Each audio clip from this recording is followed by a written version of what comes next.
দর্শক, এই মুহূর্তে আমি তারেক সুজন আপনার সাথে যুক্ত হয়েছি এবং সজাগ টিম কিন্তু এই মুহূর্তে রয়েছে নাটোর শঙ্কর গোবিন্দ চৌধুরী স্টেডিয়ামে। এবং আমি যেই মানুষটির সাথে কথা বলার জন্য কিন্তু এখানে এই মুহূর্তে উপস্থিত রয়েছি, বাংলাদেশের অসংখ্য গুণী একজন মানুষ, বাংলাদেশের অন্যতম সেরা ফুটবলার, নাটোর জেলাকে যিনি বাংলাদেশে পরিচিত করেছিলেন এবং আবাহনীর মতো টিমে, সেই হেভিওয়েট টিম অর্থাৎ পপুলার জনপ্রিয়তার সর্বশীর্ষে থাকা টিমে খেলেছেন, জাতীয় টিমের হয়ে খেলেছেন, সেই পরিচিত মুখ সোহেল রেজা ভাইয়ের সঙ্গে। ভাইয়ের সাথে একটু কথা বলবো, তার আগে আমরা একটু পিছনেও কিন্তু বলে দিতে চাই যে কোমলমতি কিন্তু যেই ফুটবল খেলোয়াড়রা যারা আগামী দিনে খেলতে চাচ্ছেন তারা কিন্তু প্র্যাকটিস করছেন, সেই তাদের তত্ত্বাবধান থেকে আমি কিছুটা সময় চেয়ে নিয়েছি ভাইয়ের কাছ থেকে, তার সাথে কথা বলবো। ভাইয়া কেমন আছেন? আমি ভালো আছি। আমি ধন্যবাদ জানাই সজাগ নিউজের আপনারা যারা এই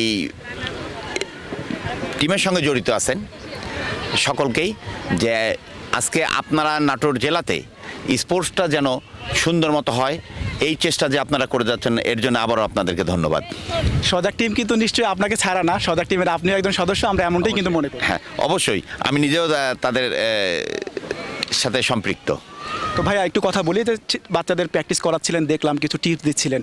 তো আপনারা যখন খেলেছেন তখন কিন্তু ফুটবল জনপ্রিয়তার শীর্ষে ছিল, তুঙ্গে ছিল, মাঠ ভর্তি দর্শক। আমরা ছোটোবেলায় দেখেছি আবাহনী মোহামেডান খেলা, এটা নাটোর মানে অন্যান্য মাঠের বাইরেও কিন্তু একটা উত্তেজনা ছিল। সেই উত্তেজনায় ভাটা পড়ার কারণ কি? আমাদের অ্যাকচুয়ালি যে বাচ্চাদের মন মানসিকতা বাড়ছে যে ফুটবল খেলবে বা যে কোনো ক্রিকেট খেলবে, ব্যাডমিন্টন খেলবে, আমাদের সময় কিন্তু এটা ছিল না। কিন্তু আমাদের সময় ছিল কি যে হ্যাঁ, ফুটবলটা খেলবে। আমরা বড় বড় খেলোয়াড়দের খেলা দেখছি সেই সময়, যেমন সালাম ভাই, সালাম মুর্শিদি, সালাউদ্দিন ভাই, মুন্না ভাই, চুন্নু ভাই, টুটুল ভাই, আমাদের নাটোরের রাজকুমার দা, এদেরকে দেখে কিন্তু আমরা আজকে যে জেলা ক্রীড়া সংস্থা যে চেষ্টাগুলো করতেছে, সজাগ নিউজ যে চেষ্টাগুলো করতেছে, সেই সুযোগ কিন্তু আগে ছিল না। এটা কিন্তু আপনাদের স্বীকার করতেই হবে। কিন্তু এর জন্যে এখন আমাদের মাঝখানে ফুটবল বা যে কোনো খেলাধুলাতে আমাদের একটু ভাটা পড়ছে, বিশেষ করে ফুটবলটা। কিন্তু এখন আমি মনে করি যে আমাদের প্রত্যেকটা জেলাতে যেভাবে ডিস্ট্রিক্ট ফুটবল অ্যাসোসিয়েশনগুলো যেভাবে চেষ্টা করতেছে বা জেলা ক্রীড়া সংস্থাগুলো যেভাবে চেষ্টা করতেছে, যে আমাদের একটু উন্নতির দিকে যাবে ইনশাল্লাহ।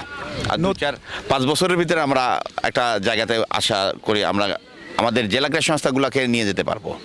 একজন ফুটবল খেলোয়াড় হিসেবে যথেষ্ট চেষ্টা করেছেন ফুটবল মাঠে ফেরানোর জন্য, এখন কিন্তু একটা নতুন গুরু দায়িত্ব পেয়েছেন, জেলা ফুটবল অ্যাসোসিয়েশনের কিন্তু আহ্বায়ক। এই দায়িত্ব পাওয়ার পর কি কি পদক্ষেপ নিতে চাচ্ছেন বা নিয়েছেন ইতিমধ্যে, একটু যদি বলতেন। আমি জেলা ফুটবল অ্যাসোসিয়েশনের আহ্বায়ক হওয়ার পরে আমি চেষ্টা করেছি আগামী শুক্রবারে যে আমি নাটোর জেলাতে যত সাবেক খেলোয়াড়গুলো আছে তাদেরকে নিয়ে হয়তো বসে নাটোর জেলাকে কিভাবে ফুটবলে উন্নতি করা যায় তার একটা পরিকল্পনা আমরা সকলে মিলে করব। এবং এর পরবর্তীতে আমরা চেষ্টা করব যে ছোট বাচ্চাদের একটা প্রশিক্ষণের ব্যবস্থা, আমরা 18 বছরের মধ্যে যে প্রশিক্ষণের ব্যবস্থা করার পরে একটা টিম হয়তো গঠন করার চেষ্টা করব। এবং এইটার জন্যে আমাদের অ্যাসোসিয়েশনের পক্ষ থেকে আমি বলবো নাটোর জেলা ক্রীড়া সংস্থা, তার মধ্যে আপনারা আছেন সজাগ নিউজ, তারপরে বাংলাদেশ ফুটবল ফেডারেশন, সবার সহযোগিতাই আমাদের দরকার। সোহেল রেজা, তানভীর, এদের পরবর্তী সময়ে নাটোর থেকে সেভাবে কিন্তু প্রতিনিধিত্ব করতে পারছে না জাতীয় ফুটবল দলে। কেন এমনটা কেন মনে হচ্ছে? কী সীমাবদ্ধতা রয়েছে আমাদের? কারণ একসময় আমরা ইন্টার স্কুল ফুটবল খেলতাম, ইন্টার স্কুল ফুটবল থেকে আমাদের ফুটবলটা শুরু। পরবর্তীতে যে শেরেবাংলা কাপ, সরোয়ার্দী কাপ, এই ফুটবলগুলো খেলতাম। সেই শেরেবাংলা কাপ খেলাগুলো কারা খেলতো? প্রত্যেকটা ডিস্ট্রিক্ট থেকে বাংলাদেশের ন্যাশনাল টিমের প্লেয়াররা খেলতো তাদের ডিস্ট্রিক্টে। এখন এই খেলাগুলো কিন্তু আর নাই।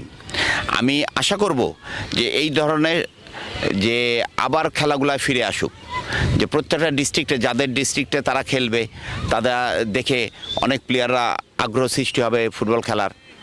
এটাই আমি আশা করব যে আবার সেই খেলাগুলো ফিরে আসুক। পিছিয়ে আমি দেখলাম যে বাচ্চারা, একদমই ছোটো ছোটো বাচ্চারা, যারা হয়তো ঠিকমতো বলটাও এখনও ওইভাবে কিন্তু নিয়ন্ত্রণ করতে পারে না, কিন্তু খেলার আগ্রহ হয়েছে। বাংলাদেশে কিন্তু ফুটবল খেলার জনপ্রিয়তা কিন্তু এখনও শীর্ষে। আমরা ক্রিকেট বলি, এরপরও যদি একটা ফুটবল ম্যাচের আয়োজন করা যায়, এখানে কিন্তু গ্যালারিতে দর্শক ধারণ ক্ষমতার বাইরে দর্শক চলে আসে। তো এই যে বাচ্চারা এখনও স্বপ্ন দেখে একদিন সোহেল রেজা হবে, আপনার মতো হতে চায়, তো এই যে বাচ্চাদের যে একটা, এই বাচ্চাদের উদ্দেশ্যে কি বলবেন, যে কীভাবে তাদের আগানো উচিত? আজকে আমাদের একটা সিস্টেমের মধ্যে এখানে প্র্যাকটিস শুরু হয়েছে। এই প্র্যাকটিসগুলো এরা যদি করতে পারে, আমাদের যেমন সুমন, ডলার এদেশে প্র্যাকটিসের করানোর সঙ্গে এরা সম্পৃক্ত আছে, যে এদের কথা শুনলে বা আমাদের যেটা মেন কাহিনী হচ্ছে যে আমাদের যদি খেলাধুলাই না থাকে, আমাদের যদি বাচ্চারা প্র্যাকটিস করে কি করবে?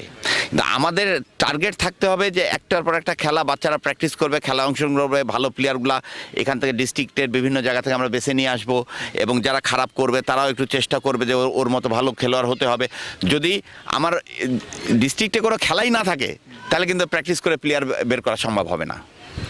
সজাগ নিউজের মাধ্যমে কিন্তু অনেক মানুষ দেখছে, আপনার কথাও শুনছে এবং আশাবাদী যে আপনি যেহেতু দায়িত্বে আসছেন নিশ্চয়ই একটা নতুন দ্বার উন্মোচন হবে এমনটি কিন্তু আশা করে।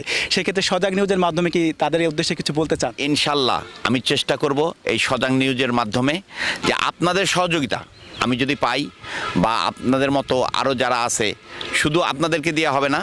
যেমন একটা ব্লেড দিয়ে দাড়ি শেভ করা যায়, ওই ব্লেড সর্বোচ্চ ধার, ওইটা দিয়ে কিন্তু গরু কুরবানি করা যায় না, এবং গরু কুরবানি করা চাকু দিয়ে শেভ করাও যাবে না। আজকে শুধু প্লেয়ার থাকলে হবে না, প্লেয়ার থাকতে হবে, খেলা থাকতে হবে, আপনাদেরও থাকতে হবে পাশে সহযোগিতা করার জন্য, তাহলেই নাটোর জেলাকে উন্নতি করা সম্ভব। ব্যস্ততার মধ্যে আমাদের সময় দিয়েছেন, আপনাকে অসংখ্য ধন্যবাদ। এবং আমি একটু বলে রাখি যে সজাগ নিউজ কিন্তু চেষ্টা করে সবসময় সিনিয়র যে খেলোয়াড় তাদের কিন্তু সম্মান করতে, এবং তাদের যে চিন্তাভাবনা, তাদের মাধ্যমে যে ক্রীড়াঙ্গনের যে উন্নতি, সেইটা কিন্তু প্রয়াস রয়েছে সজাগ নিউজের সবসময়, সেই চেষ্টাটা কিন্তু সজাগ নিউজ করে থাকে। সোহেল ভাই একজন জীবন্ত কিংবদন্তি ফুটবলের, এবং অন্যান্য খেলার প্রতি তার যে আগ্রহ সেটাও কিন্তু আমরা দেখেছি। যে ক্রিকেট খেলা হচ্ছে, তিনি কিন্তু সেই শুরু থেকেই কিন্তু এখানে উপস্থিত রয়েছেন। তো এই ধরনের মানুষগুলোকে কিন্তু এগিয়ে আসতে হবে। আর মিডিয়া হিসাবে আমরা সজাগ নিউজ হয়তো ক্ষুদ্র পরিসরে এগিয়ে আসছি, তবে আমাদের এই প্রচেষ্টা সবসময় অব্যাহত থাকবে, এবং আমাদের অব্যাহতার কিন্তু শক্তি কিন্তু আপনারা যারা সজাগ নিউজ দেখে থাকেন। অসংখ্য ধন্যবাদ যারা সজাগ নিউজের সবসময় পাশে থাকেন এবং আগামীতেও থাকবেন, এমনটাই কিন্তু আশা ব্যক্ত করছি। আমি তারিক সুজন কিন্তু এখন যুক্ত ছিলাম। সবাইকে শেষবারের মতো অসংখ্য ধন্যবাদ।